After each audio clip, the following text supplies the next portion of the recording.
see better, and finally, we can have a dialogue, which is part of the goal here tonight. As many of you know, my name is Rick Cole. This is for the Zoom broadcast, so that everybody at home gets to see us as well. My name is Rick Cole. It is both my honor and my privilege to represent many of you on the Pasadena City Council from District 2. How many District 2 residents in the House tonight? Excellent. I deeply believe in bringing the government to the people instead of expecting the people to come to the government. During my campaign last year, I talked to many of you at your doors. Many of you were so thoughtful and so caring, but many of you also knew very little about how our city government functions, its budget, its policies, how things are operating. You had questions, and you care about the community, but I instituted these monthly issue forums for three purposes. One is to educate us all on the issues. I learned from these dialogues as well. The second is to inform you about what is going on now in the community, so that the third, which is so you can be engaged in the decision making. There are 8 of us on the City Council, but we represent you. And I deeply believe that it's my responsibility not only to represent the people that voted for me, but to represent the people who didn't vote for me, and to represent the people who didn't vote, which is actually a majority of our residents. And so these are about trying to build a stronger foundation for our democracy at the local level.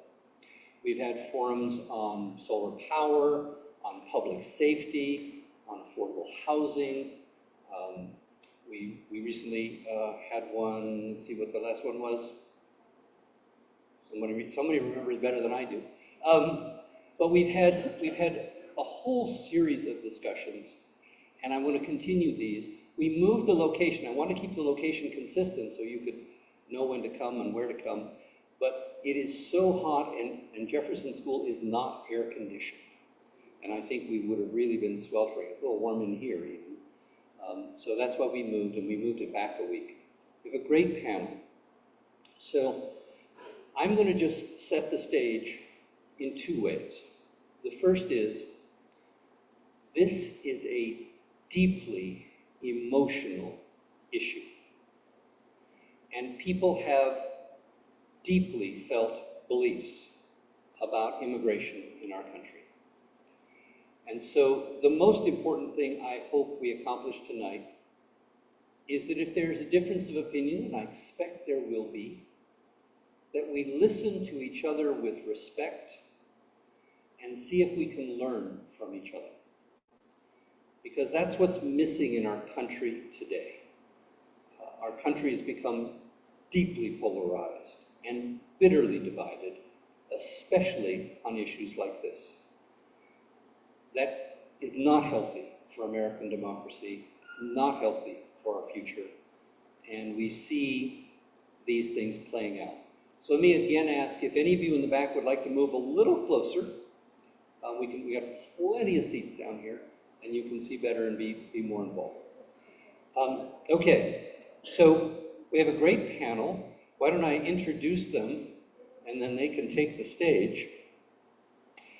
Cal Soto is with the National Day Laborers Organizing Network. He's staff attorney and director of organizing, and he will be helping us with the intricacies of current immigration law. So Cal, do you want to take the stage? My colleague on the City Council, the Vice Mayor of the city, Jess Rivas, who represents District 5 and is the only female on our City Council, sadly. And so she has joined us tonight. And so how many are from District 5 in the House? Oh, we got a few. All right. So Vice Mayor. Leslie Chang is the director of the San Gabriel Valley chapter of the Democratic Socialists of America. They are organizing peaceful protests, and I wanted that voice to be heard tonight so that you can hear that perspective. And I think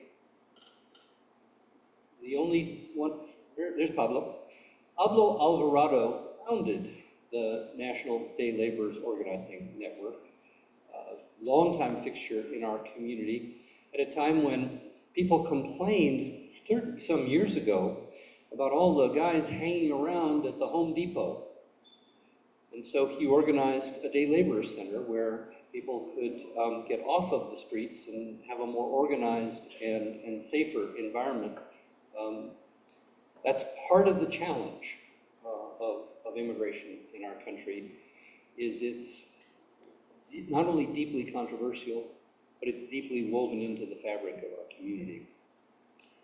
One point of personal privilege, none of this could happen without people behind the scenes.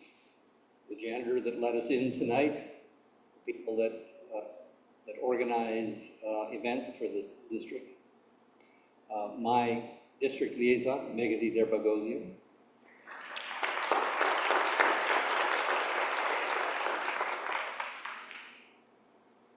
and the superstar of Pasadena technology, a young man named Tommy Chen, who, whenever you see the black screen of death, you call Tommy. And miraculously, he appears within moments and fixes things. And so Tommy's getting a promotion, so he will no longer be the go-to person. So Tommy, this is a surprise, but I wanted to honor you tonight because you represent the best of Pasadena city staff members, and you deserve to be recognized for all the work you've done behind the scenes.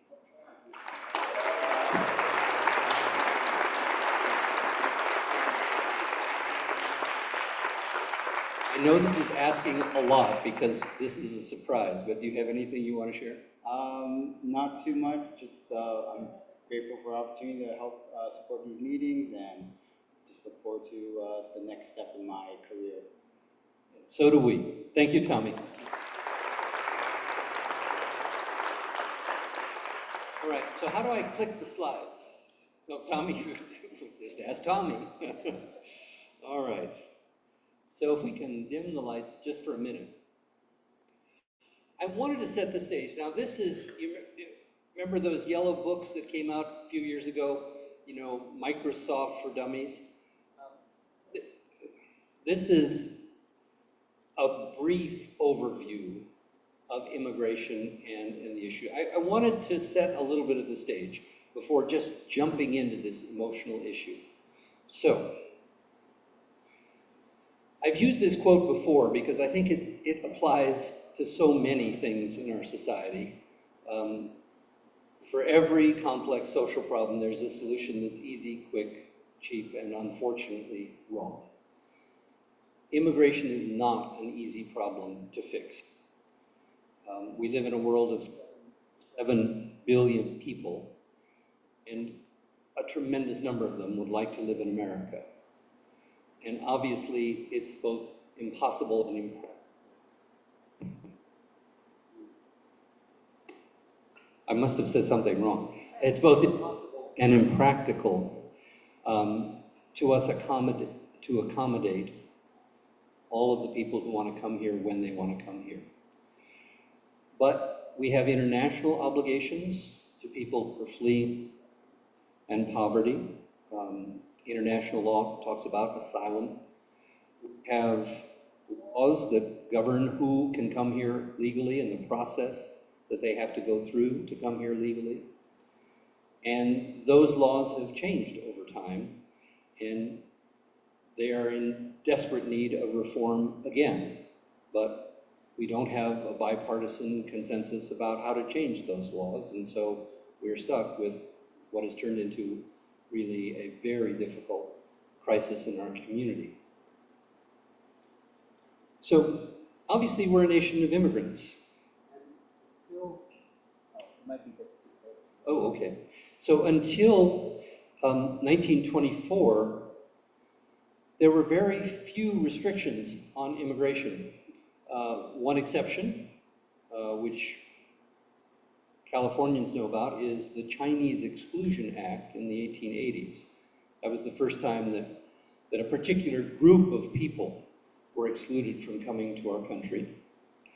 And then in 1924, a law was passed that severely limited legal immigration and set quotas based upon who was already here. So very low quotas on countries that had not yet contributed a lot of immigrants. In 1965, that law was abolished.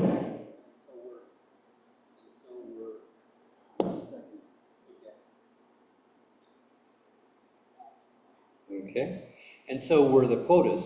And then, given the number of folks who were not here legally in the 1980s, both Republicans and Democrats came together on a bipartisan bill to strengthen border security on the one hand and to grant amnesty, which eventually 3 million people took advantage of to become citizens of America. And you know, this represents the days when Republicans and Democrats could come together and find common ground. There's been a tremendous surge at the border, in part fueled by people taking advantage of amnesty, which under, again, international law, if you're fleeing from oppression and potential death, then you're supposed to be allowed to stay until they can adjudicate your status. Well, this led to a flood of folks coming over, particularly our southern border, and we struggled as a country to cope with the backlash among many people in the country who saw this literally as an invasion. And there was, again, an effort at a bipartisan. It was during the campaign, and Donald Trump tweeted, and the Republicans withdrew their support, and so we're stuck with the laws from decades ago. And as a result, the new president was elected explicitly promising the largest deportation in history. That was its mandate. So here's where we are. That operation has begun. And it's been going on for more than a month in Los Angeles County. A few days after the raids began, there was a protest in Paramount that got out of hand on both sides, I think, and ultimately the National Administration decided on a show of force and sent National Guard and Marines to Los Angeles. Here's the city's official response. We take no position on immigration law as a city, and we have a responsibility as a city to uphold the law, federal law, state law, local law. But we also are deeply concerned about the tactics being used by ICE, which seem to profile people on the basis of how they look, to grab them at their workplace, on their way to work, on their way home from work, at the store, at a restaurant, masked men, sometimes refusing to identify themselves, in unmarked cars, and more than 2,000 folks throughout Southern California have been arrested. So the city joined in a lawsuit filed on behalf of the lead plaintiffs in the case were the 3 residents of Pasadena who were seized at Winchell's Donuts last month. And a federal judge has granted a temporary restraining order, which is now under appeal before the Ninth Circuit Court of Appeals, to stop these tactics of seizing people off the streets. And last night, the City Council unanimously voted $100,000 that will be overseen by the Pasadena Community Foundation to help people who've stayed away from their jobs because they feared being arrested, those families who have been affected by these arrests. And we hope that others in the community will donate to it.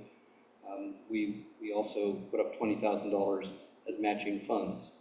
That may be controversial here, and I'm open to hearing all sides tonight, and I want to reemphasize, I hope we'll all listen with respect as we exchange views. So that's the background, and now we're going to get into this evening. The format is simple for the next probably half an hour, 45 minutes. We'll just have a panel discussion, but you can ask questions. Meghathy will distribute index cards. You can write them down, but that's not all. You will have a role after that. After we finish up with the panel discussion, if you have something you want to get off your chest, as long as you don't make a 10-minute speech, be respectful of time. If there's something, an opinion you want to express, if you have a question for me or one of the panelists, if you want to share your thoughts with everyone here, the whole goal tonight is, as a community, for us to think about how we respond together. We all have our personal views, but let's figure out how we can come together as a community on this divisive issue. With that, I'm going to join our panelists. Pablo, can I start with you and ask, what's been the impact among folks who are immigrants, whether they have papers or not? What's been Pasadena? What's happened in Pasadena in the last month and a half?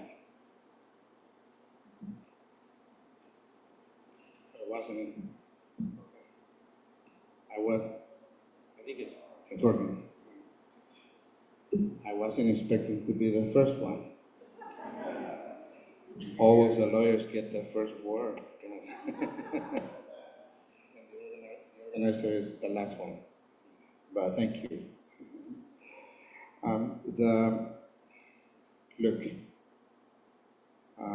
I've worked with migrant families in Pasadena since I moved to the city in 1992.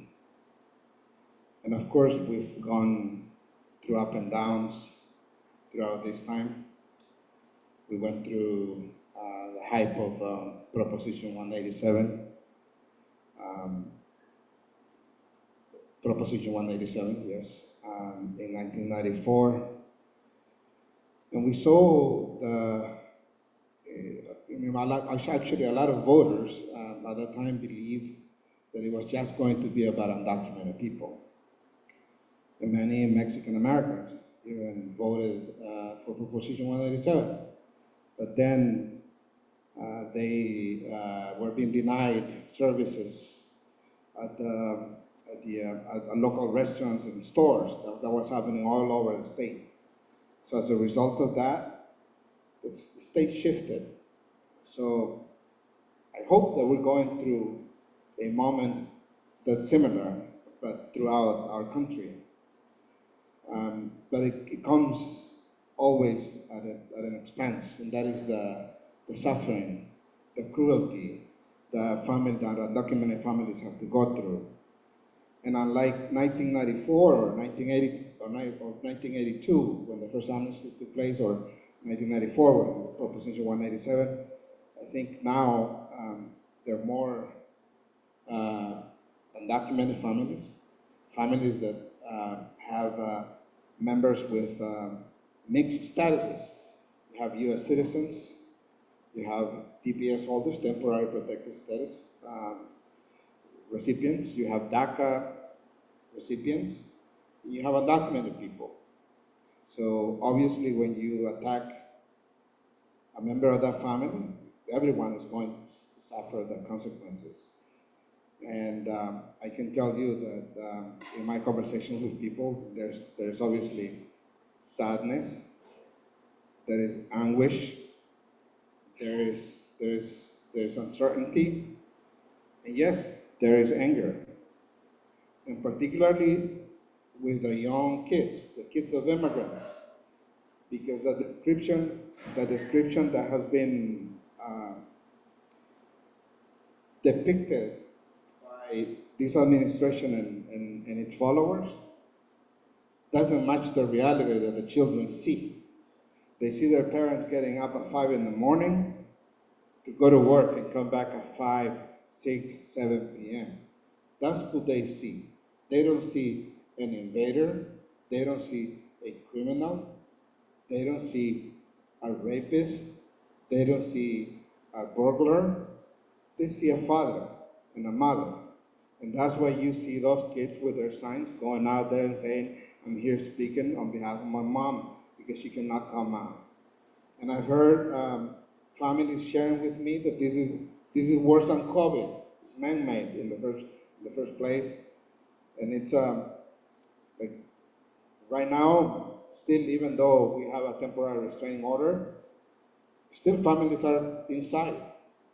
And as the weather is so hot, still families just stay inside and go out as much as they need to, only for the necessary stuff. This is what migrant families are going.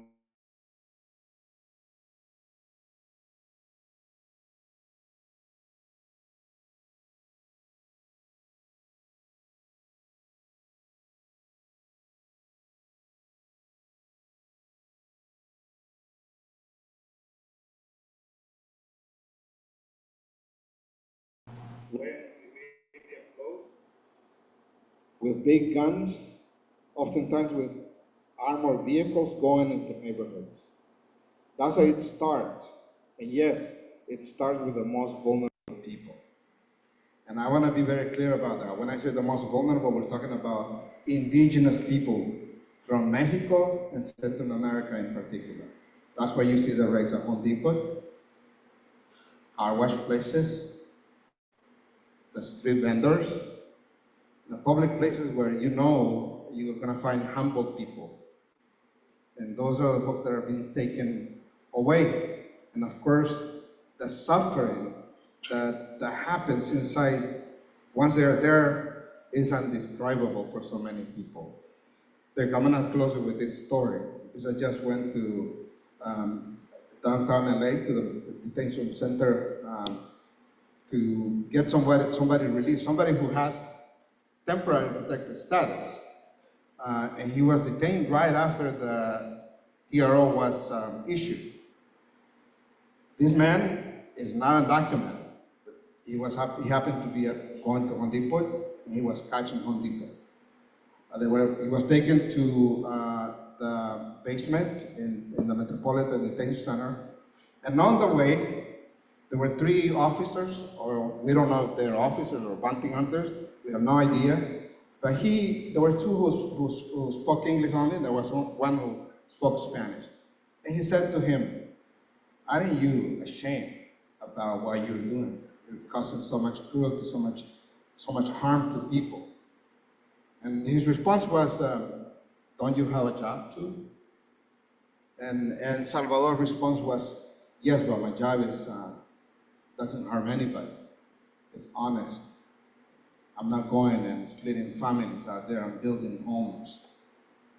And essentially, to me, what he was telling him is like, you are trying to dehumanize me, but at the end, you are dehumanizing yourself. And I think I think of that every single day, because that was a moment of power, that this man who was in a very vulnerable situation actually was able to speak truth to power, to men with guns. And I believe that immigrants find ourselves in the middle of oftentimes pity from one side, poor people. No, we're strong people. We're raising strong families. In the middle of pity and in the middle of scorn. We're in the middle, but our voices are not oftentimes heard. We're not part of this debate, national debate. And I think the only option that we have is to take it to the streets, to use our voice and protest peacefully. So Cal, I am going to turn to you about the law. Obviously, we wouldn't be having this discussion if there weren't millions of people in America here outside the law, who've come here without the sanction of government authority, and there's resentment on the part of many people that they had to come here legally whenever their parents, their grandparents, their great-grandparents, their great-great-grandparents came here. But one of the things that causes people to be proud of this country is that we abide by the law. And so what are the ways in which people who are not here legally have rights? What are their rights if they are here in America? Yeah. Hello.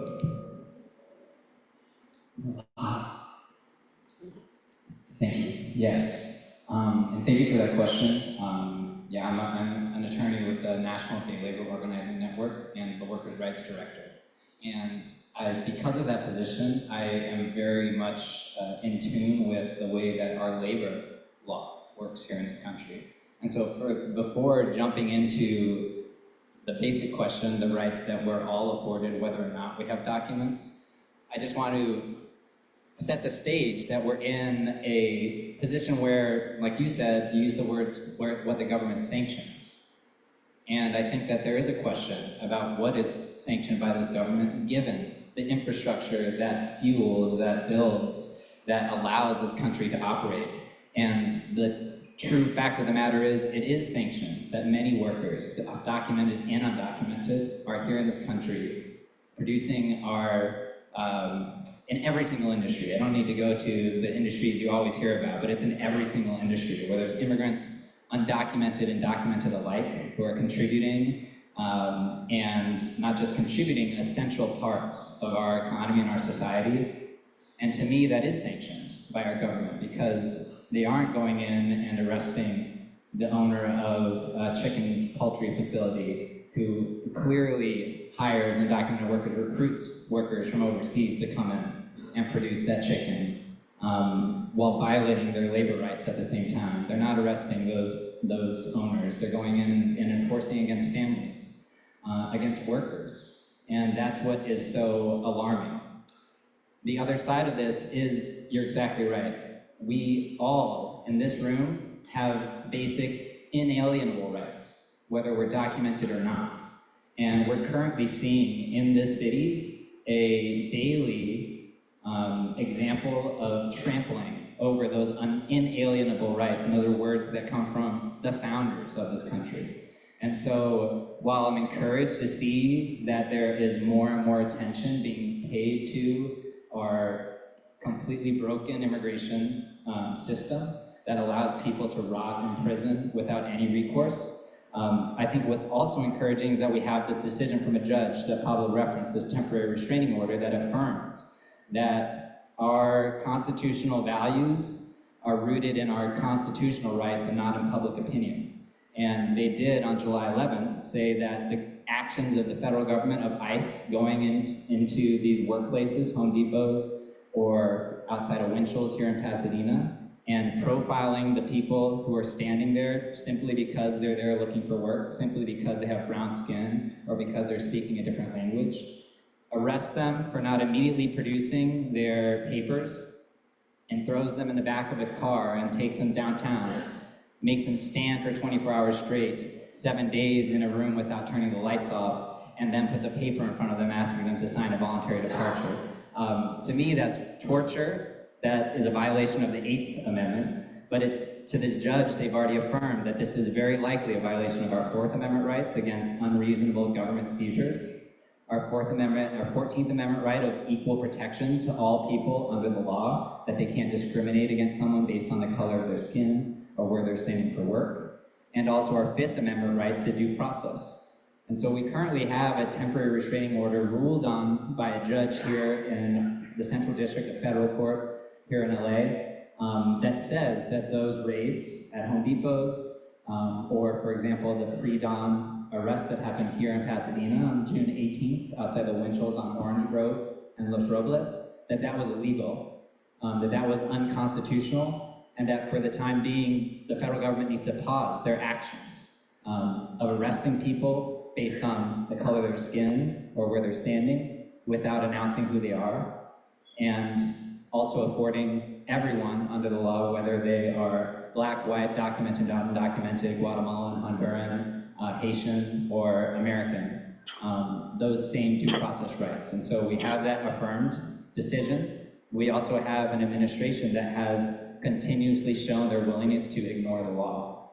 So I'll come back to just reminding everyone here that the way we are able to implement these kinds of decisions with the court, our main recourse right now, because the US Marshals, which is the way judges can enforce these decisions against the president, are actually under the control of the presidential branch. So we are living out a constitutional crisis, and the only way to enforce these kinds of decisions, which historically we've seen in the past, is by using our First Amendment rights to the greatest extent possible, by changing the public discourse, by taking, public actions and showing the people and showing this government that we aren't going to accept them trampling our rights. And they're not just the rights of undocumented people, they're all of our rights. And so I'd end that, I'll pass it on. I think it's really poignant that we're hearing Thurgood Marshall, a school named after Thurgood Marshall, because he was a person who defended civil rights as an attorney and as a Supreme Court justice. And as an attorney, brought Brown v. Board of Education. And if you're asking in this room why Pasadena City took, I think, the important step of joining that same lawsuit, it's not a political question. It's a question of whether we have these basic rights. And Thurgood Marshall defended those rights for Oliver Brown and Brown v. Board of Education. But Oliver Brown stepped forward as a member of the community and bravely put themselves as the named plaintiff. And many of the named plaintiffs here in this civil lawsuit that are defending all of our civil rights, they're Pasadena community members, and that's why Pasadena joined. And they're day laborers and car wash workers and gardeners, and they are defending all of our rights right now. And so we do have, I think, a civic responsibility to join them in any way that we can.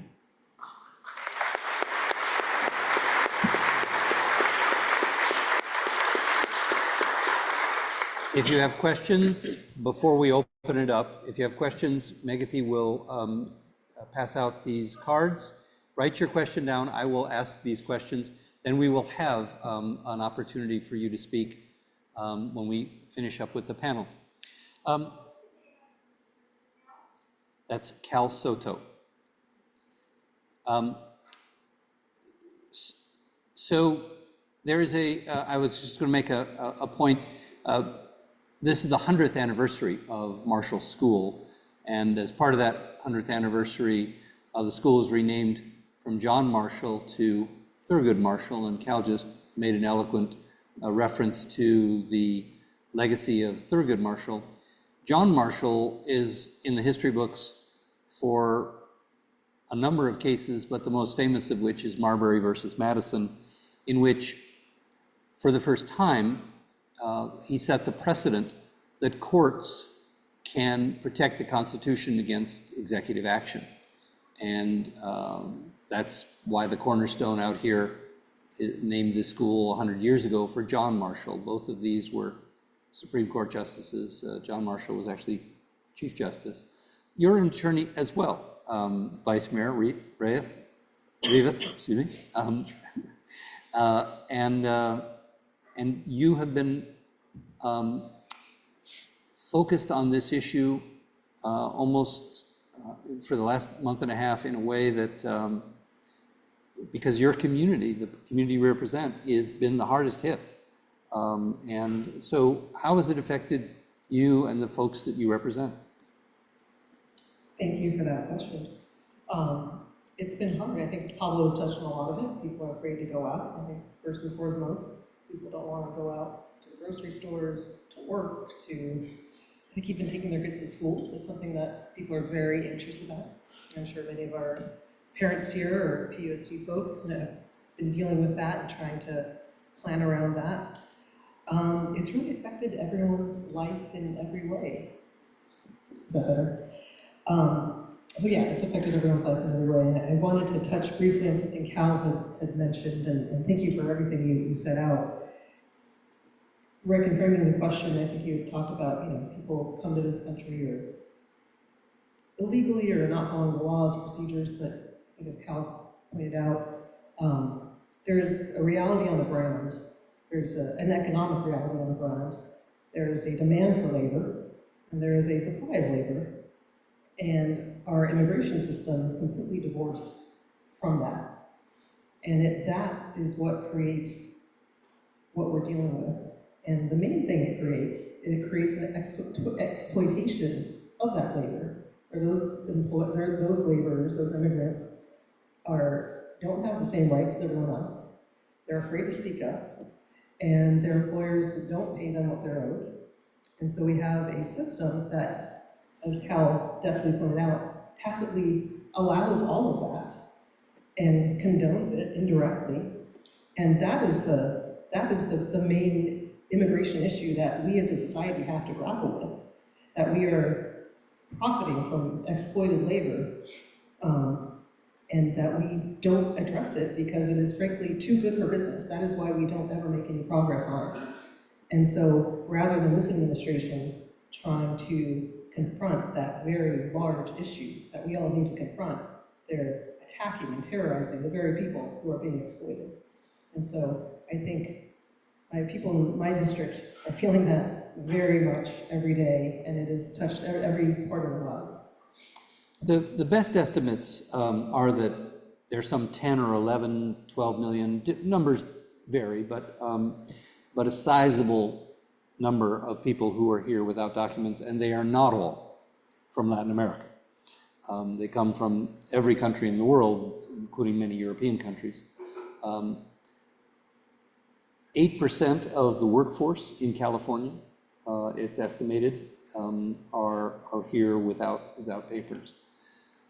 How do we fix this problem of a huge number of people who are not here legally and who are therefore exploited because of that fear, and are now the subject of this flashpoint, this national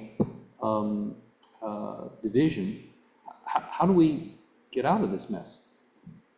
Maybe some of the other panelists may have opinions on this, but I'll take a crack at it. I think initially we need to have a more obvious and direct path for people who want to come and work here. There is a need for it, and there is a desire to fulfill that need.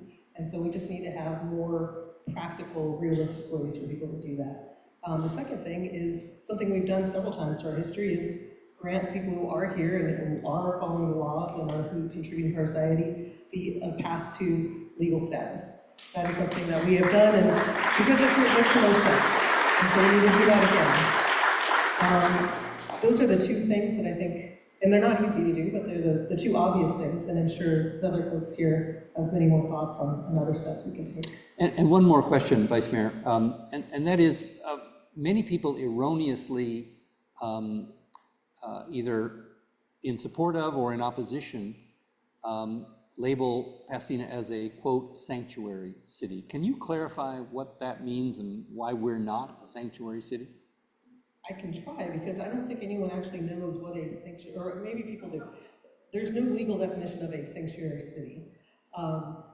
My understanding of the city's position, and I think we all are on the same page here, is that basically the Constitution has a separation of powers between the federal government and the state governments. The 10th Amendment establishes federalism. There are powers for the federal government to carry out, and there are powers for the states and local governments to carry out. And all the city of Pasadena's position is that we're going to follow the Constitution. You know, federal government, you do your business, you enforce immigration law. We will focus here in Pasadena on roads, on water, on power, on parks, and schools, and all the things that local governments do, but we're not going to be commandeered, you're not going to commandeer our local government to help do your federal job. So that is the city's position. Whether or not can you talk a little bit about city, I feel like that's I don't know. People we use that word in different ways. Well, some cities have actually called themselves a sanctuary city. Pasadena never has. Right. But can you talk a little bit about why we've chosen this path and why public safety is such an important dimension of not putting our local police in the position of enforcing federal immigration law? Sure, and I think, and I wasn't on the council when the council adopted this position, it was in 2017, but I understand that a big part that drove that discussion and that drives this discussion across cities in California and across the country is driven by something you pointed out, just the number of folks who are here undocumented, and they are here contributing and are part of our society, and occasionally, like all of us, may need to call upon our first responders for help. And we want to make sure everyone is able to do that when they need to, and not be afraid of doing that. And so that is a big motivating factor in making sure that people can call 911 when they get in a car accident, or they're dealing with domestic violence, or any host of different issues, and they can get the help that they need, or they can help someone else who is, you know, regardless of immigration status, who just needs help in that moment, and is not going to be afraid to do that, because that's going to lead directly to a call to ICE. So that is a big part of it. So the tactics that have been employed of masked men jumping out of unmarked cars, refusing to identify themselves, and at Winchell's actually drawing a gun on a bystander who was trying to take a photo of the license plate of an unmarked car and threatened with being shot. This has drawn widespread outrage and protest. But in Pasadena, all of the protests have been peaceful. There have been no violence, no vandalism. And that's an important principle, Pablo, that you have worked very hard. Leslie, you are involved in trying to channel this frustration and concern on the part of many in peaceful directions. And people are asking, how can I help my neighbors? What are the routes that people who want to express their support for constitutional rights and protecting their neighbors, what are the paths that people out in the audience, if they choose so, can take to do that? If I may also, before answering this question, answer the second question that you posed to Jess, which is, how do we actually fix things? How do we make things better? Because we think about this a lot in DSA. How do we make people's lives better? And I think if it weren't clear before January, you should be very clear now. The speed and scale at which the Trump administration is reshaping American society should make it very, very clear to us the importance of having power. If we do not have power, we do not have the ability to change people's lives. And power can be exercised in a number of different ways. I think about it in the form of governing power, the state, the government. There's labor power in the workforce, and then there's community power. And I think I'm very glad to see that all three of these arenas are represented here on the stage. And so when we think about governing power, it's not, not everybody can be an elected official. Most people can be voters. And so what does that mean for what does that mean for the type of people that we elect to power? How do we engage with them? What do we demand of them? How do we participate as voters? And then in labor, in the workforce, not everybody is a worker. Not everybody is part of a union. If you are a worker, if you are a union, how do you organize your workforce so that more democratic decisions are being made for the good of the workers? In the same way that we need to organize in our community to ensure that elected officials are making democratic decisions and reallocating resources democratically to benefit the good of the people. And then there's the community aspect, which really underpins those first two spheres that I've mentioned. We're all part of a community, whether or not we came here legally or illegally. We're all human beings, and we're all part of a community. And this is really where, now I will answer your question, and this is where we can really get creative. Because this is where we can start bringing government and labor and these issues to the people. Rick, you started off today by saying you like to bring the government to people. I think for us as conscientious citizens, it is also incumbent upon us to think about the ways in which we are actively engaging to help our neighbors, to help our brothers and sisters who are being impacted by what's going on right now. And there's a lot of different ways in which people can get involved. So DSA has been thinking about a number of ways in which we are taking action right now because, quite frankly, we don't have legislative power, right? We don't have the ability to stop ICE from coming in and kidnapping people. What we can do is we can raise awareness, we can tell people, we can engage them, we can give them an avenue for seeing what the next steps are. So DSA has been organizing actually with Endemol, running shifts at Home Depots at Pasadena and Alhambra, just in this area alone, to do Ice Watch. So we go there at 6 a.m. in the morning when the day laborers come, and we run shifts until 10 a.m. What we do is we've gotten to know the day laborers there. We've built up relationships with them. We've gotten their contact information, and we have become a daily presence. So we alert people if we see ICE coming. We document things if we see ICE coming in, taking people illegally. We have a means of getting in contact with their family members. We have a means of getting in contact with Endemol and Chirla, other immigrants' rights organizations, so that we can provide them with the ammunition that they need to develop a legal case for why what this administration is doing is unconstitutional. We've also been doing community block walks. So we've been going door to door and talking to people, small business owners, about what their rights are. So if they employ immigrants, letting them know that if they put up signs, for example, in particular areas that designate private employees only, that is a space that ICE is not allowed to enter. So it's creating a safe space within a public space that ICE otherwise would have had free entry into and carte blanche to do whatever they want.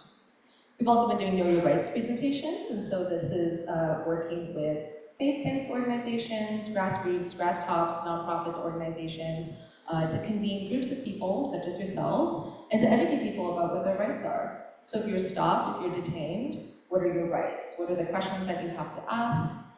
If someone pulls you over and you're driving, what should you say, what should you not say? Just making people aware of what the options are available to them, so that people don't fall into a situation in which they don't know their rights and are coerced into saying or doing something that they otherwise wouldn't have said.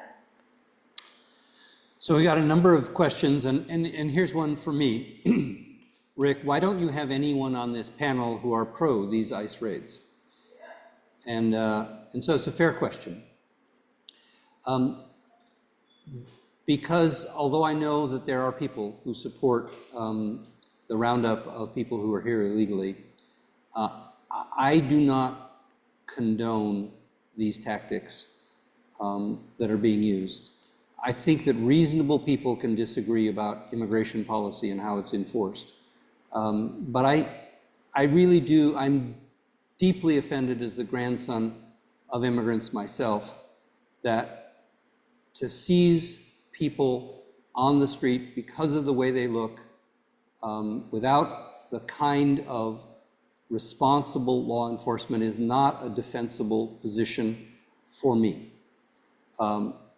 I think we could have had a more balanced panel on the immigration policy, and that may be one for future discussion, because I do think this is a deeply divisive issue in which we need to listen to each other and find common ground.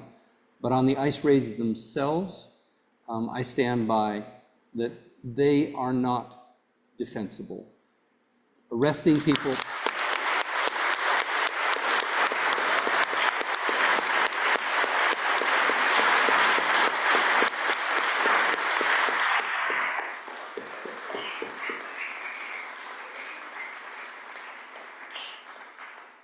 I want to make it comfortable for people who have dissenting views, so I appreciate the support. But again, as a country, we are going to have to find common ground. There's always the tit for tat. Well, you did this to us, so we did this to you, so you did that to you, and Obama did this, and Trump did that. We do need to find a pathway on immigration. But again, there's something deeply un-American about grabbing people off the street on the basis of the way they look. So next question, how can someone apply for help via the assistance fund? That's going to be determined by the Pasadena Community Foundation. We don't want government in the business of figuring this out. First of all, it'll be very bureaucratic, but we want to contribute to a community fund. And so we've already met with them, Mayor Gordo, has worked with them, and they'll be setting that up. So the answer to that question will come soon. Another question, is Pasadena Police assisting ICE in any way? Are they doing anything to protect our vulnerable community members? And in parentheses, I understand there are limitations, but I've seen a wide range of local police response depending upon the community. Vice Mayor Rivas, do you feel comfortable addressing that? Sure. And again, our policy since 2017 is that the city as a whole, including our police department, does not assist with immigration enforcement. So we do not help ICE, we don't coordinate with them, they don't coordinate with us, we have no idea when or where they're gonna show up. So we do not. Something that has happened though is we've encouraged people, and people have been doing on their own, is to call in when they see these raids happening. So at a minimum, our officers will go out there and verify that they are actual federal agents and not some other kidnappers that are just doing other bad acts. So that is the extent of what our police department does. That of course puts our officers in pretty difficult situation, as I'm sure you all can imagine and have seen videos of those situations. I know some have been frustrated that they can't do more, but for the same reason that we are not, under our Constitution, required to assist the federal government in enforcing immigration, and that's exactly the reason why we also can't oversee or limit what the federal government is doing there. So it's difficult for officers. They're put in a very difficult situation where they're trying to come on the scene where there are masked people with assault rifles and try to very quickly understand what is happening here and try to defuse the situation and verify who they are. And on the few incidents that they have been called out to, I believe they have been able to do that, thankfully. Yeah. And it has been. Yeah, they responded to a report of a kidnapping and went out and asked the folks for their identification. They identified themselves and they stood down. They were legitimate federal agents, and we have no role there at that point. Another question, Vice Mayor Rivas made the excellent point that there's a disconnect between our restrictive immigration policy and our need for workers. Given the City Council is prepared to take a position on the Israel-Palestine crisis, that's the call for a ceasefire where we tried to be very even-handed. That was before I joined the council. Why cannot we have a position on the need for immigration reform to address this? Fair question. Anyone want to, again, Vice Mayor, do you want to tackle that one as well? Yeah, I would be all for doing that. We did make a statement that last month, 3 weeks ago or so, essentially condemning the ICE raids and the tactics being used, but I'm very positive that there would be support on the council for something along those lines. Well, I'll make a commitment that I will have such a forum, and we'll have a balanced panel that can hopefully explore this issue and see if we can't find common ground between the divergent opinions about federal law and how to make it work better for everyone. Last question. Can you speak to the need to shop locally to support businesses affected by the ICE raids? I'll speak to that. I'm fanatic about supporting local business. Sometimes the reality is I can do that because I'm not pinching my pennies the way some people are, and I don't want to judge anyone that goes to Walmart or Target to shave a few cents so they can pay the rent at the end of the day. But our local businesses really are the lifeblood of what makes Pasadena special. They're the ones who support our youth sports. They're the ones that clean the sidewalks. They're the ones that are active in our community and keep the money in our community and hire local people. So it's something I'm deeply committed to, and I think we all should be if we possibly can. There's so many wonderful businesses, particularly here in District 2, that people just haven't ventured out to discover. And as we've heard from the panel, and as many of you know, many of those businesses have suffered because some of their clientele are staying away, some of their employees are staying away, and we need to rally to keep our local businesses in business. Couple more questions Can and I add one more thing to that? absolutely, Leslie. Yeah, I implore everybody, if you can, if you see someone out there selling flowers or fruit and you have the means, buy from them. It is heartbreaking to go and have conversations with day laborers who are saying, I can't stay at home. I have to show up and I have to try to get work because I need to pay my bills. So if you can, I would highly implore you, continue to support the people that you see on the streets trying to make a living for themselves. And I think Rick had mentioned earlier, there's a way to contribute to the immigration fund. Do so. A lot of community organizations have been pulling together money to be able to help these day laborers pay their bills. And it's an incredibly easy way to give back. It has immediate impact, who it's going to, and it really is going to go a long way in terms of potentially saving someone, not just someone, but a family's life. Go ahead, Pablo. On Sunday, we're having a community festival. I don't want to call it a block party. A community festival right on Marengo, between Marengo and between Orange Grove and Villa on Marengo. We're going to have music and we're going to have the street vendors to come and sell because they haven't been able to go out and sell. So please join us on Sunday because this is the way we help our community. Come because we want to make sure that people who have been enclosed inside their homes because they're afraid of coming out, they feel safe. So if you join us, that's exactly how they're going to feel. And enjoy in this moment is an act of resistance. And we need that joy. Our community needs that joy. And I do want to make another point, Rick, because we've been talking about labor and the importance of migrant labor. And I can tell you without hesitation that it's a fact that Los Angeles cannot be rebuilt without migrant labor, both documented and undocumented.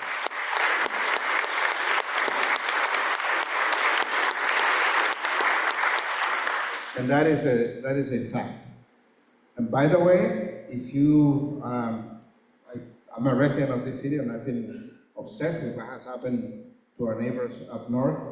The day laborers at Jefferson have lost 50% of their employers. So they're suffering, and many of them lost their homes as well. But you saw them, and yet, because even despite the loss, you saw hundreds and hundreds of people in orange t-shirts removing debris all over the city. That's what migrants are. And if you go out there as volunteers. as volunteers, and if you go up north, those who are rebuilding are also, to a great extent, a significant number of immigrants removing the debris, doing the dangerous work, oftentimes invisible. And this is the hypocrisy that our country is facing. Everyone, foes, friends, and frenemies, enjoy the benefits of migrant labor, but the society is not willing to accept people's humanity, grant people their rights. And we have to fight to make it right. From 4 p.m. to 8 p.m.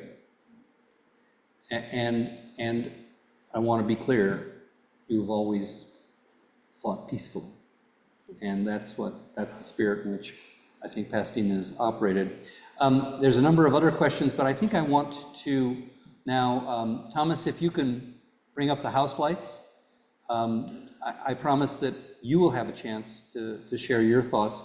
And again, I want to emphasize, let's be respectful. People have deeply held differing views, and whether you agree with them or disagree with them, let's listen respectfully to the questions and the comments that we're ready to hear from now. And I see our school board member, Scott Harden, in the front row, who's raised his hand. So we'll give Scott the opportunity to ask the first question or make the first comment. Thank you very much. Councilmember Rick. I'm Scott Martin, Pasadena Unified School District, school board member. Thank you. Regardless of your position on this issue, I think we can all agree that the path to a better society is education. And long ago, by court decree, we said that all students, or all children, regardless of immigration status, are entitled to an education in this country. That is at risk today. I think we would all agree that the students of our district, many of them are experiencing fear. We won't know the full impact of that until school begins again in earnest in August, but we're already hearing that in the community. I think one of the panelists, Ms. Chang, said very accurately that there are spaces on campuses that we can mark private, and that provides a little bit of a delay tactic. But for the most part, under current law, with a proper court order, those children are at risk on our campuses of being apprehended. So I encourage you, it's not really a question, but it's just really a call to action in the community to please engage with your public schools. Truly, there's safety in numbers. The more that we're involved in our schools, make contact with the principal, offer your help, be a part of the story of these schools so that families feel safe bringing their kids to school every day, because we need those children, those dear children, to grow up with a proper education so that they can be a productive member of society. Thank you.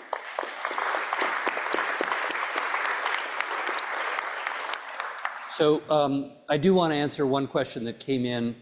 Do you support the cooperation between, thank you, Tommy, between local law enforcement and ICE to pick up violent criminals and those who have broken the law with outstanding warrants? Fair question. There's sort of a technicality here, which is a violent criminal is not a violent criminal based upon their arrest, it's based upon their conviction. And so we turn people over to county jail, the court system takes it from there. So our local police are not in a position of judging who's a violent criminal, but it is our responsibility, and we do honor any valid warrant. We have to. I took an oath when I became a council member to uphold the Constitution of the United States and the Constitution of the state of California. And we have to abide by the law. That doesn't mean that people can't peacefully protest, but your government has to obey the laws. Okay, so next comment or question? Yeah. I just, as a homeowner here, I wanted to talk about constitutionality, and education, and the idea of learning about civics in America. And that, our rights didn't come from the founders. The founders recognized our rights come from God. Those inalienable rights, they come from God. They don't come from the founders. And they are that all of us are equal, because God gave us life and liberty, the pursuit of happiness, which meant to figure out what's the best course of action in your life. That pursuit of happiness. Now, what's the good? How do you deport yourself in life? And so then it said the government is built upon we, the people, that would secure these inalienable rights that come from God. They don't come from government, but government is of the people. And that's why you need other people with different views up there than just the socialist and the labor man. You need some others up there. And so it's the idea that our Constitution is for the citizenry. It's not for people that came illegal. They may have God-given rights that if you're here illegally, I'm by God to love you as a human being made in the image of God, but you're not to get the rights that a citizen has. So as far as getting monies to go to education or to get free health care or these things, now you're having citizenry, you're taking from, redistributing the wealth of the people, the citizenry, and giving it to others that are not lawfully here. So our question was, why do you prefer, you're giving preference and care to the illegal and not to the citizenry and to those that are waiting in line lawfully? Thank you. Thank you. Please, please, please. Hey. That's not helpful. Jesus loves us. That's not helpful. That's not helpful. Again, these are deeply divisive issues. And if we're going to make it as a country, we're going to have to find a way to listen to each other. Next person in the back. Is there, excuse me, council member? Yes. Just a point of clarification Sure. on my comments. That thankfully the Constitution and the Bill of Rights extended to all people, not just all citizens.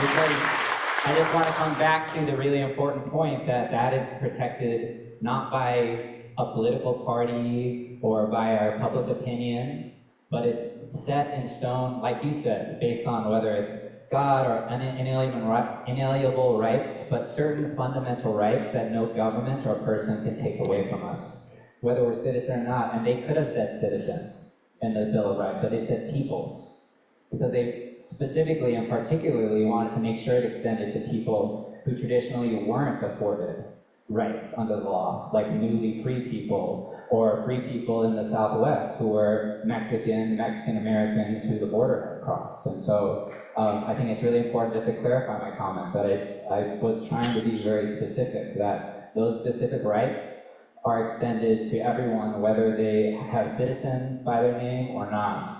And that is in order that we all have those rights, because if they can exclude certain people from those specific rights against police coming and just throwing you in the back of a van, then none of us will have it, and we're living that out today, because I know many citizens who were picked up in the pre-dawn hours at a bus stop and thrown in the back of a car even though they said they had papers, and it wasn't until 8 hours later, after being in B18 downtown, that they were released.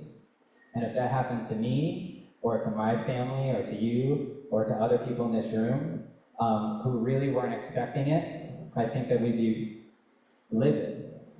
And I am livid for that person, and I'm similarly livid for the other people who have to experience that every day still. So that is what I wanted to clarify, and no applause needed. That's just the law of the land. So thank you. Thank you.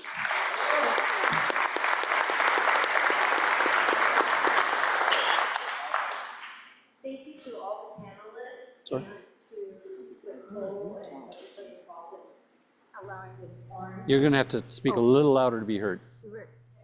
Hi. I just wanted to thank everybody who's involved in creating this venue and forum for us to share our thoughts. Can you hear me? I'm not sure why it's not working. Just I am speaking in the mic. Just keep on. Oh, okay. All right. So just stay with me for a minute. There are two views. What? oh, okay. I'm self-conscious of playing. Don't look at my phone. Listen to the message. What I was going to say, there's two things I'm seeing in these debates. One is, if I have a Thanksgiving, and I'm not, I want you to hear both ways. One way is I have a Thanksgiving dinner and I invite a party of 10 and 800 people show up.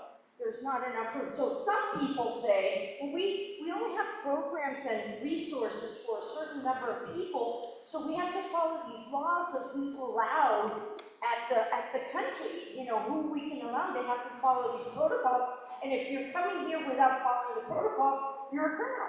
That's one way of looking at it. Then there's the way that you noted is, if there's a world, if God created planet Earth, and it's a world without borders, there are no borders, we're all equal.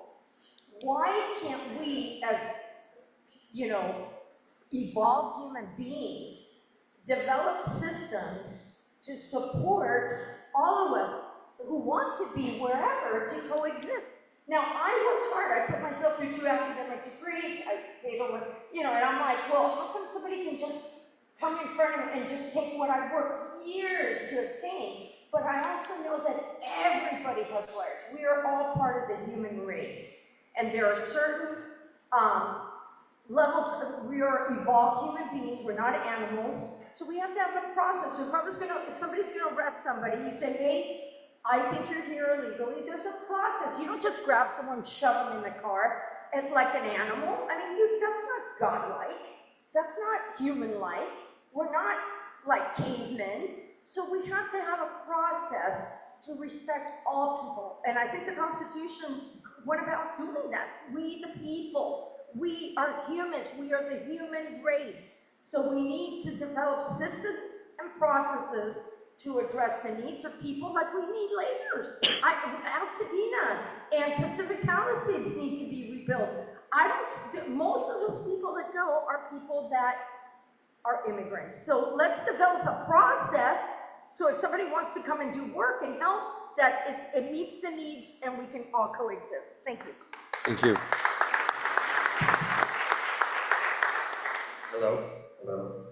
Yeah, to echo that point, I'm up in Altadena pretty much every day, and it's not mostly documented people rebuilding that city right now. So this is kind of a bleak-ish question, but it's mostly for the panel. I understand under this administration,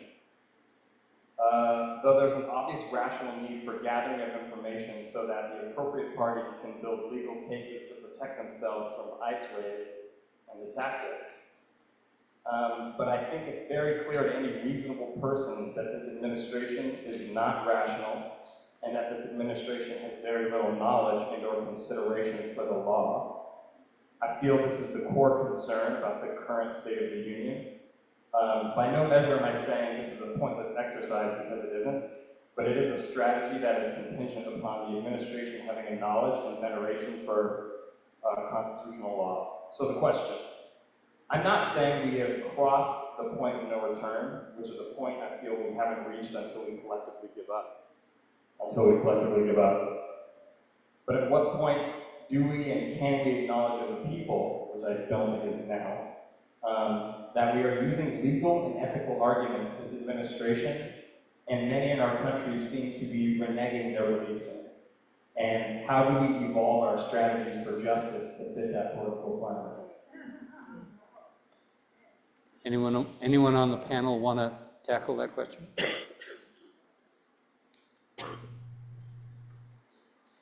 I feel like the short answer is, yeah, man, I don't know. No, but because I think the obvious answer is we need to elect people to the highest bodies of government so that they can continue to protect these inalienable rights that were given to us by all. But that's 2028 is really far away. Even 2026, the midterms, right? Say we retake the House. That's a really long time from now. Federal budget that has recently ballooned ICE's budget, that budget is set to kick in on October 1st, which means we can anticipate that come October 1st, things will be very, very dangerous and very bad here in the community for us and for undocumented people, and for citizens, for that matter. And so I think your question about how we adjust our strategy, I think part of our strategy has to continue to be laser focused on winning electoral power. That is paramount, because if we don't have that, then we don't have anything. But I think this is where my comment about the contesting for power in the state, in the workforce, and in the community becomes very important. Labor union density in the United States right now is still under 10%, but it is growing. There's a resurgence of people who are interested in the labor movement. Is there a way in which we can start talking to businesses and talking to workers about what it means to actually shut down sites of commerce so that we're exerting pressure on the federal government, so that we're using a different tactic, right? We're putting economic pressure on them so that they are forced to make a change in the way that they're administering things right now. This is one opportunity. Another one is the community getting together and going out there on the street and saying, we're not gonna stand for this. We are gonna shut down businesses, and we're gonna shut down schools, and we are gonna do what we need to make our voices heard. That one is a very, I'll admit, it's a very nebulous and kind of unsatisfactory answer, even for me. There's not a lot we can do right now if we don't have power. That's why we have to be laser focused on obtaining power. But I'll pause here. If I may add that, working.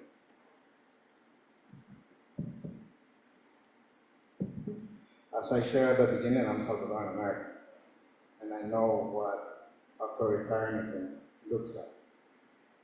And I'm warning you, that's exactly the direction that we are going. And it's not about undocumented people. I don't know what the indicator for the point of no return is, but I do know that when a senator is handcuffed and treated like Padilla was treated, I know that when a politician in Michigan, it was Michigan, is killed because of ideology, I know where that leads to. And I am warning you, that's the way we are going. We don't stop it now. And all of what's happened with this administration and supporters is based on fear and hatred and violence. People talk about, even mainstream media has focused on the acts of violence in downtown LA. Well, over 90% of the protests have been highly peaceful. And that is what keeps a democracy alive. People taking it to the streets peacefully. The way we've done it here in Pasadena. We've done it with music. The music promotes peace. It's a different way of fighting. That's what we've done here in Pasadena. We've come together. So, to me, we're going in that direction, because I've seen it before. Let me borrow it back just for 1 second. Borrow it back. And I would just add, I did one of those 23andMe DNA tests recently, and I discovered I was a lot less Scottish than I thought, and a lot more Irish. So it turns out that I've been reading Irish history, and it's very sobering. No, I don't mean that. It's sobering because the violence that has racked that country, not just for decades, but for centuries, we don't want that in America. We don't want to get to the point where we're shutting either side down and not listening. We don't want to see violence in the street. We don't want to see police officers beating protesters, and we don't want protesters burning Waymos. We want to have a peaceful way in which elections determine public policy and not violence in the street, whether it's violence on the part of the authorities or violence on the part of our community. And that we don't want to become what Ireland became. Hi. First of all, I'm grateful to Rick and all of our speakers for letting us have this public forum. But I think we really need to do a reality check tonight. I mean, first of all, there's clearly a labor demand for so-called illegal immigrants. And beyond that, they're here illegally, not because they're violent criminals. The vast majority are not violent criminals. They're here because our immigration system is broken. People who are hungry, poor, subject to violence or discrimination in their countries of origin are desperate often, and they can't wait 10 or 15 years to get the papers that would make them legal immigrants. And so there's those reality checks, and then there's the reality check that we're going to have tonight. Hello, okay. And that is what's going on with ISIS, and at least in part, racist. People are being targeted because of the color of their skin and the languages that they speak. And so, when you look at all of that, it makes me wish that we had, well, just more basic kindness in our society.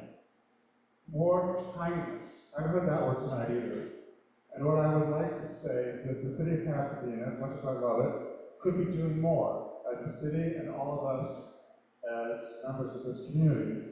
Yes, it's really nice that $100,000 has been allocated for immigrant to help illegal immigrants survive this period in our history. But in a city where most homes have a value of around $1 million or more, $1 million homes all over the place, $100,000 is really not very much money. And I really would hope and would ask Rick and the other members of the city council to do more. One of our panel members talked of resistance. The city can do more in terms of resistance without breaking the law or violating the US Constitution. And I think we really need to do more as a community and as a city.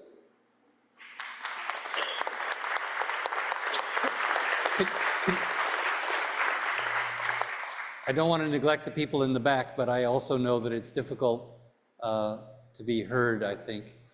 So let's do, all right. Yeah, I definitely work with the hypocrisy that Pablo talked about earlier. We see it oftentimes. We saw it tonight. We're bringing in religion and we're talking about God. We're forgetting that Mary and Joseph were immigrants.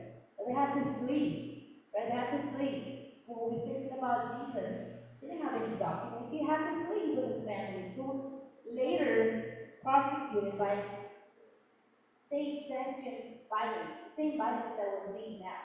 Now, I want to just redirect my question to the attorney. I know that there's a temporary restraining order right now.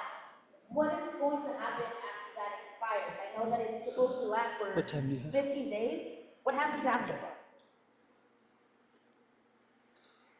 Yeah, thank you for that question. I think there's a bit of a misconception that I've seen about the TRO, the temporary restraining order, that it's only going to be valid for 14 days, which is not the case.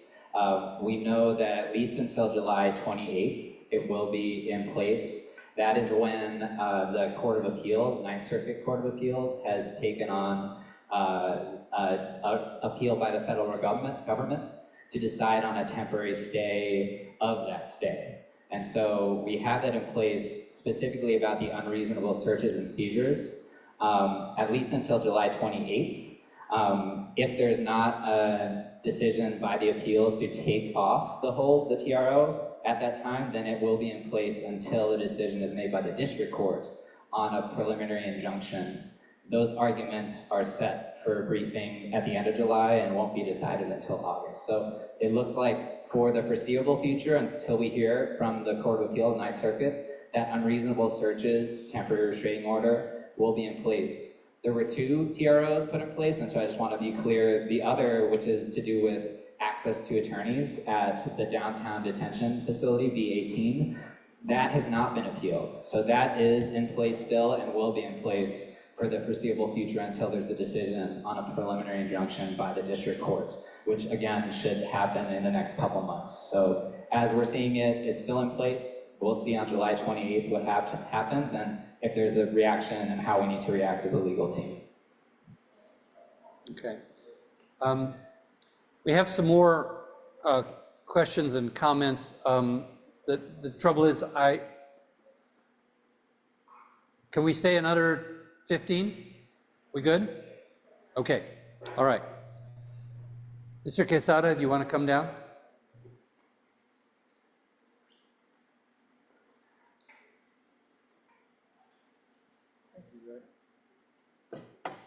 Got to speak right into the mic. Into the mic. Yes, a lot of negativity has been coming down for the Hispanic surname. It's, oh, The sorry. Hispanic surname has been taking a lot of negativity.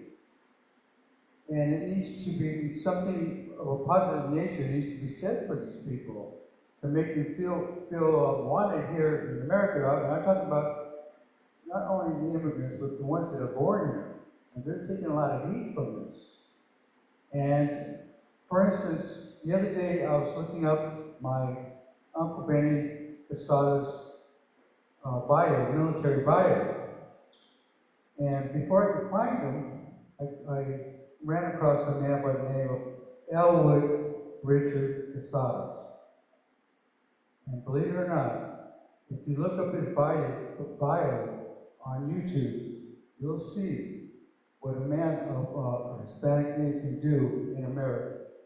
He went to the top. He was a general, a brigadier general during World War II. He was Air Force. He was in charge of all the Air Force during World War II. And they stated that because of him, he helped win the war.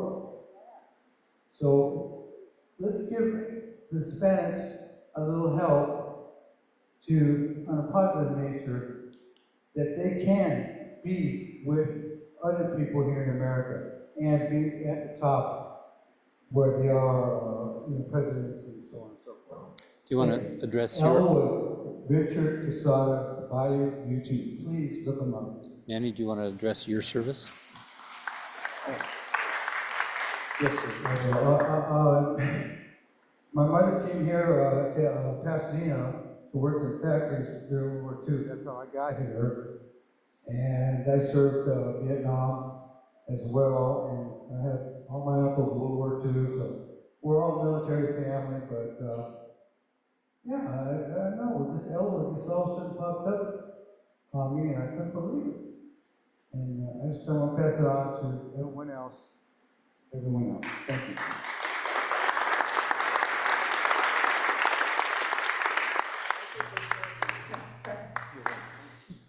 I'm thinking, like many of us, maybe of a specific family that I care a lot about, and I'm sorry, test. I'm thinking of a specific family that I want to help, and they're lovely people, but since June 1st, they haven't left their home except to go to church. And, friends make sure they have food and visit with them, but they are living a very lonely and scared existence, and I guess the heart of the issue is I want to give wise counsel. They very much want to be legal citizens. They're, I think, afraid now that if they pursue that, they'll be targeted. Is that something that does happen? Is that something they should not be considering right now in the state of things? What can I offer them regarding that? Thank you. I think I'll take it first if anybody else, but just the most important thing for them is to have like a specific consultation about their immigration history with an attorney, with an immigration attorney. And that could be a lot of people who haven't ever been able to speak to an immigration attorney about their specific case, or maybe they have, and they haven't had a full, I think, and thorough consultation. And that could be really useful, I think, to anyone who hasn't been able to do that. I don't say as a recommendation that people should not start that process. It's gonna take a long time. And so I think we haven't seen yet, and I'm not saying that things aren't changing a lot and rapidly, but there hasn't been, a targeting of citizenship applications, so I can at least say that. It is right now incumbent upon all and almost every immigrant that I know, period, however they came and however their documentation, is working on creating a plan. And part of that plan is definitely to have really sound legal advice. So that's a huge support, and sometimes it's expensive. So I would say if you can support a family and being able to do that, or finding like proper trusted representation, that can go a long way to help people. Okay. I've got a bunch more, but I won't get to everyone.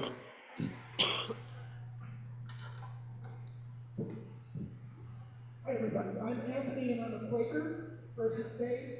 I just want to say a little bit about ICE raids and places of worship.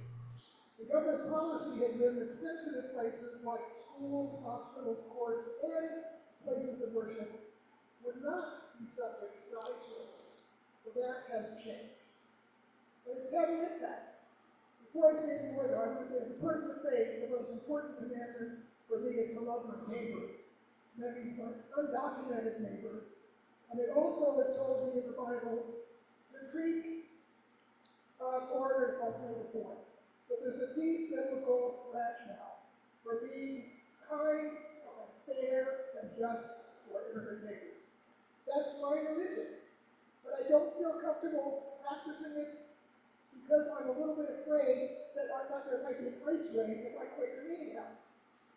And so my Quaker community has filed a lawsuit against the government to ensure that we have the freedom to practice our religion, which is a religion of love, for our neighbor, without fear of an ice raid. I was wondering if anybody would like to speak to this concern about ice raids in places of worship. Well, as a Catholic, I know that our churches would be pretty empty without immigrants, whether they're legal or illegal.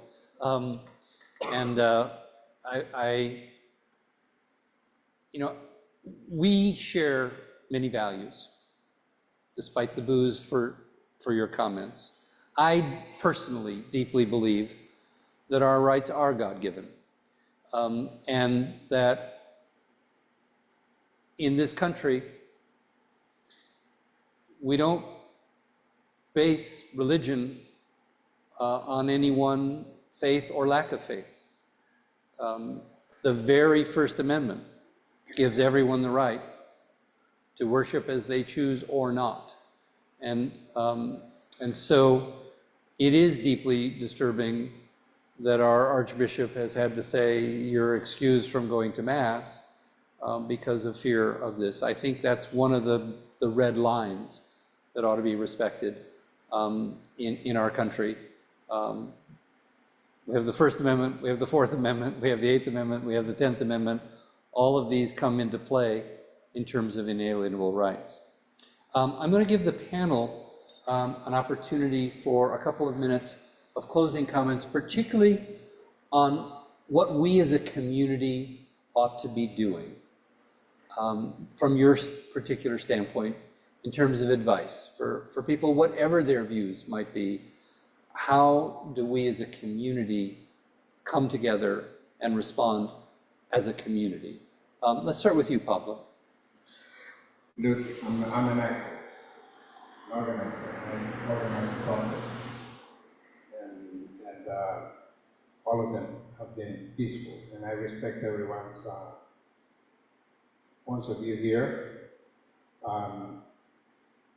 However, when it comes to due process, I think when immigrants are fighting for that due process, and I'm going to say the names of people who are plaintiffs in this lawsuit. That's Isaac, that's Pedro, and that is Carlos. Carlos is still in detention because we couldn't pay for his bond. His bond was denied, right? It was denied. So these are the three people who are defending due process because they were taken unlawfully. And they're not just fighting for themselves, they're fighting for everyone else. And I think this is not the first time that we see this in history. The reason why we talk about, I'm a student of Black history, and I know that the reason why I don't sit in the back of the bus is because Black people fought for that right, to eliminate that practice. So I think when the most vulnerable communities are under attack, we need to come together and defend them. And in particular in this moment, because I believe that the best way to defend democracy is protecting those people who are at the end of the whip of authoritarianism. And those are undocumented people in this very moment. And I want to share a story, if you allow me, Rick. Rosalina was a doctor at the corner of Carolina and Del Mar. She was being dropped by her two kids, U.S. citizens, one 17 and the other 20-year-old. They were dropping her at her workplace. You know where she works? She works at a convalescent home. She takes care of older people. Immigrants are part of the socioeconomic and cultural fabric of every community, whether people like it or not, whether the one who occupies the White House right now likes it or not.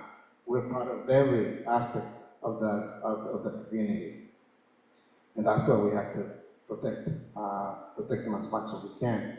That family, fortunately, people came together and contributed, and that family has been reunited. Now she has to go through that process. Doesn't mean that she's free. She's wearing an ankle bracelet right now. Doesn't mean she's free. So there's still a long way to go for her. These are the members of the community that I believe we need to protect. Because when we protect them, we protect ourselves. And you know, this is, as a labor organizer, I know that when you enhance the working standards, the working conditions of the most vulnerable workers, you make it better for everybody else. Just apply it here.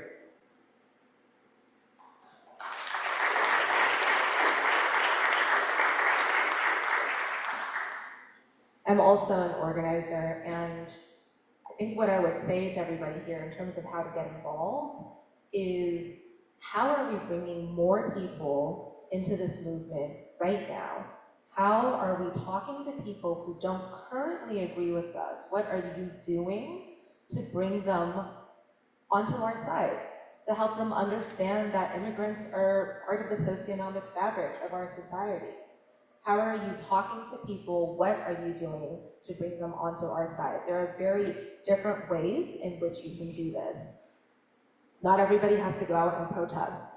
Sometimes it's donating money to ensure that the people who are fighting this fight out there have the means and capacity to continue doing this. I mentioned earlier, this is going to be, it is a long fight until 2028. It's a long fight until 2026. We need resources to be able to do that. If that is your best way of getting involved, by all means do so. But if you have the ability to go out and to talk to people, who are you talking to? Is it going to members of your church? Is it getting trained up on how to give a Know Your Rights presentation so that you can educate people and bring more people into this beacon of safety? Is it getting out there onto the streets? Is it putting your body on the line? Not everybody is equipped to do that as well. Think about the ways in which you are best equipped to contribute to this movement, and then go out and do it. If you don't know how to get involved, come and talk to one of us. Every single one of us, Rick Cole included, is an organizer. We have ideas. We want to talk to you. And I think finally, continue to come to these venues, make your voice heard. Democracy increasingly is so tenuous in the United States. The more that we can exercise our rights, the more that we can participate in these venues, the better it is for all, because there may be a time when we come to a place where we no longer have democratic rights. As much as we can right now, embrace this, continue to get to know one another, continue to build community, and think about what your mass work is.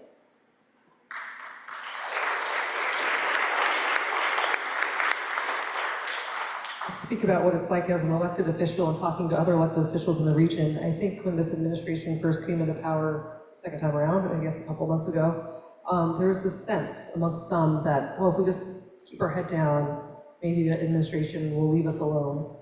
And it's become clear that that is not the case. We are on their target no matter what. They're going to come after us. There's no way to avoid it. And so for those elected officials, though, they have to all realize that they have to stand up for what's right. And so where you come in is to make sure your voice is heard with your elected officials, which you're all doing today, so thank you for doing that. Because the other thing that has become increasingly obvious as we go to these rallies and events and we talk to residents is that, one, the city is on the right side of history because there are more of us than them. There are more of us who agree that this is wrong and it needs to be stopped. And we greatly outweigh those who are supporting this.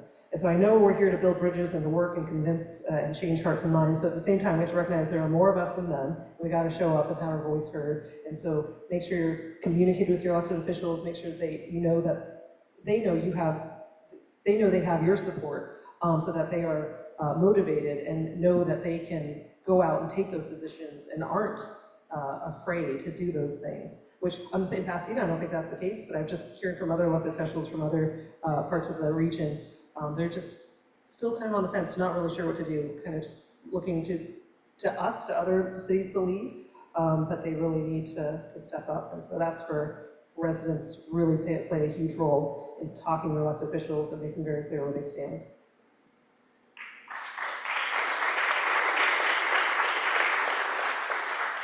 Yeah, I echo what my fellow panelists had mentioned. I think three things that I always come back to is one, continue to bear witness, two, listen, and three, build community. So one, bearing witness, the videos that people took of these horrific arrests or raids taking place, while they seem potentially falling upon deaf ears, were really the crux of this continuing lawsuit and the ability to have at least one court stand up and say, this isn't right. And so that citizens, people in the community did at Home Depots and at these unlawful arrests was key, and I continue to ask people to videotape.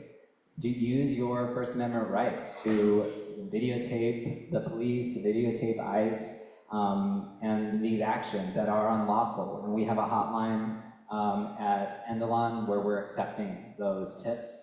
I'll continue to bear witness because I don't think many people have really heard the deplorable conditions of not only B18 in downtown, but in Adelanto detention facility that I visit regularly, and many detention facilities. At Adelanto, one 20-year-old person we're supporting, when he was first arrested from the Glendale corner, was made to stand for 24 hours straight. They didn't have room to sit. He was there for 7 days. They never turned the lights off. It was freezing cold. They only had a t-shirt and pants and aren't allowed to get blankets and are yelled at when they ask for covers. Collapsed when they finally were able to move around freely, and after the fourth day, like I said, were presented papers for them to sign without ever speaking to an attorney. That's happening downtown. That's why there's a TRO. At Adelanto, they're fed very minimally. There was a fight that took away phone privileges for 48 hours last weekend. The basis of that fight was because the bathroom for 180 people was broken for 12 hours and they couldn't fix it. And that's happening at Adelanto. So continue to bear witness. If there's people of faith here, I know the Bible calls on us to visit prisoners, and I don't know exactly the logistics of that, but I think that would be an incredibly important ministry right now. Two, listen. Go to corners, go to the job center, go to these community meetings and listen to the people who are experiencing who are telling you what's happening on the ground, but try to talk to people who are in prison who have experienced these unlawful arrests and learn from them what they see and what they are saying is happening to them, so that we know the best ways to protect our community, but also what to prepare for ourselves. And then finally, continue to build community, because things like the Not Block Party next Sunday, the community festival, or Community Watch or Know Your Rights workshops, to me, are the antithesis of what people who are filled with hatred and division want right now. They want us to be hiding in our homes, afraid of each other, and unwilling to talk or overcome what we think might be barriers or ideological barriers. And these moments that we have to share are so important to me, are so important for us. I think that is a hugely radical act right now, and so I encourage people to continue to do that and build community.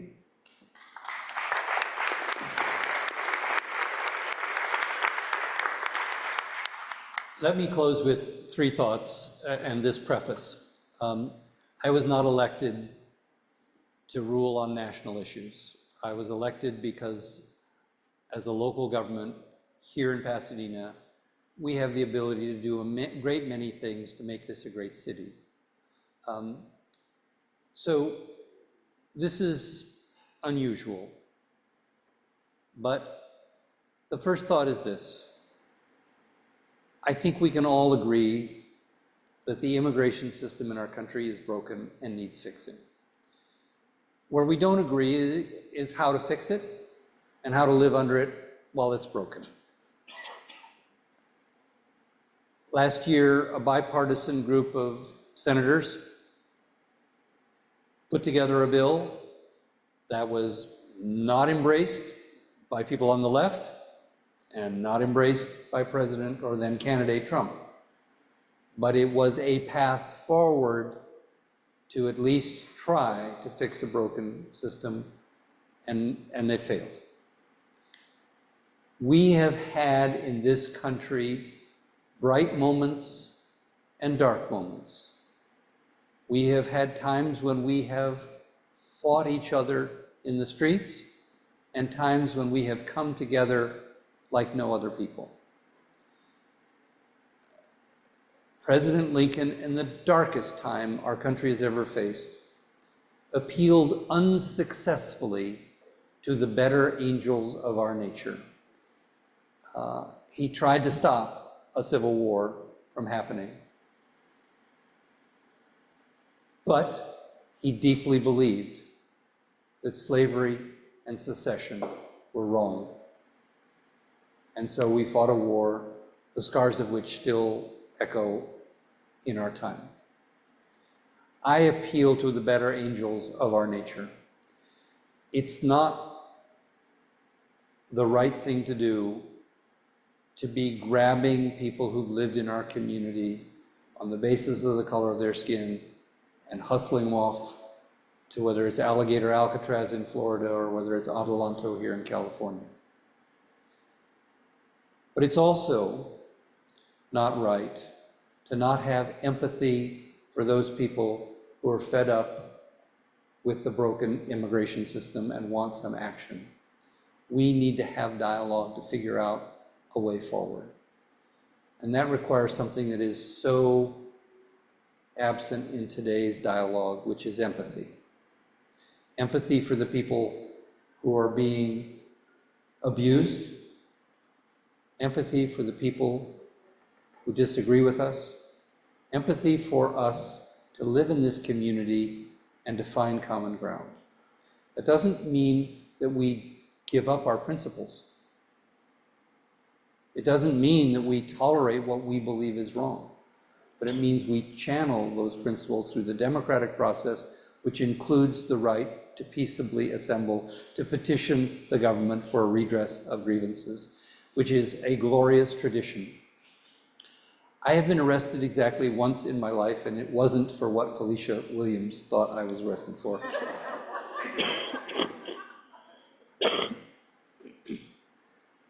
I was in Washington, D.C. as an undergraduate student, and a friend of mine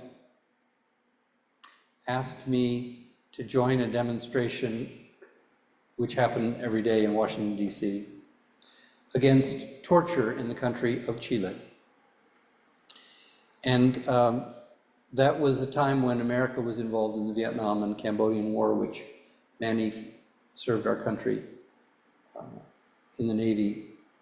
And we had just bombed Cambodia. The war was actually over, but the Cambodians, in the confusion of the last days of the war, had seized an American ship. It was carrying a very important strategic cargo of Coca-Cola. And so 18 Marines died getting that ship back. And that infuriated me because I had friends in the Marines. And so when my friend said, let's go to this demonstration, I said, yes, I'll go to that demonstration because torture is bad wherever it happens. Well, I'll make this story as short as I can. It was in front of the Pan American Union, which is in downtown Washington. And so I had my sign, and we were marching back and forth peacefully, and the police were meeting with the organizers of the demonstration. And I didn't pay any attention to it because I wasn't an organizer. I was just there to carry my sign. And they called us all together and said, apparently there's a law in Washington, D.C. that you're not allowed to demonstrate within 200 feet of a foreign embassy or legation. So you need to move across the street. Well, that seemed reasonable. We should obey the law, take our protest across the street. So we did. We're continuing the demonstration, and police came back, and they said, you know, it's not 200 feet from the building, it's 200 feet from the property line. So you need to go over there by those trees where no one can see you. And everybody sort of grumbled and began going off to the trees, except one person, me. I figured if they were that confused, there probably wasn't really a law, and I would stay. So the police said, you know, if you stay, we're going to arrest you. And I said, well, you have to do your job. I'm doing my job. And it took 10, 15 minutes, so I thought, really, they're not really serious here. They had to find some guy who they could spare. His normal job in Washington was putting boots on cars that had a lot of tickets. He became my good friend. And so he's the one who arrested me. And so I got to see the Washington Monument, the Jefferson Memorial, and the White House through the bars of a paddy wagon, which is, I tell you, a very different experience than what I had seen as a student and as a tourist. It says probably more about my stubbornness than it says about the righteousness of that cause, although I deeply believe in the righteousness of that cause, especially what we've learned about that in the years since. But I went to federal court in the case of Frederick Charles Cole versus the United States of America, because in Washington, D.C., that's how they charge you. And I didn't have an attorney, but I had Henry David Thoreau's Civil Disobedience, and I was ready to tell the judge that I was standing up, you know, in the great tradition of American protest. And I'm with my friend, now friend, because we've spent 6 hours together, the police officer who arrested me, who's still trying to figure out why this kid was the only one who got arrested. And a very impressive federal prosecutor comes up to us and he says, "You're Frederick Cole?" And yes, sir. "We're no papering the case." So I turned to my friend, the police officer, and I said, "What does that mean?" He said, "They're dropping the charges." I was deeply disappointed. But I bring that long, somewhat foggy story up because we now are in a time of great tribulation as a country. And, you know, my now sort of comic opera memory of putting my body out on the line for something I believed in, it's critically important that we make democracy work in every aspect, in our elections, in our community discourse, in our ability to peacefully protest. This is a test, and we have to be listening to our better angels. I hope that the folks who are enforcing the law hear that message. I hope the folks that are protesting those who are doing these raids hear that message. And I hope that the President of the United States hears that message, and we can return to a time where we work together to fix our immigration system and not victimize people for living in our community. Thank you very much.